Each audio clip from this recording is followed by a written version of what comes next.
जी Nadreen, खबर शामिल करते हैं हारूनाबाद से। हमारे bureau chief Bahawalnagar FS media network Khurram Shahzad Malik की रिपोर्ट के मुताबिक regional union of journalist Pakistan तहसील हारूनाबाद के एग्जेक्टिव मेंबर इमरान रशीद के घर हर साल की तरह इस साल भी मिलाद-ए-पाक सल्लल्लाहु अलैहि वसल्लम का इन्नेकाद किया गया, जिसमें अहले मोहल्ला और अहले शहर के मुअज़्ज़िज़ीन की कसीर तादाद ने भरपूर शिरकत की।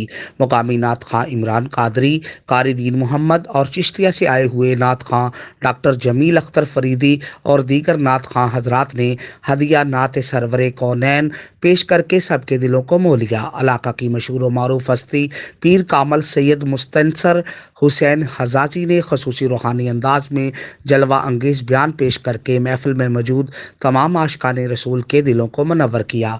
बाद अज़ महफिल मिलाद-उन-नबी सल्लल्लाहु अलैहि वसल्लम के तमाम उम्मत मुसलमान के लिए खसूसी इज्तिमाई तौर पर दुआ करवाई गई।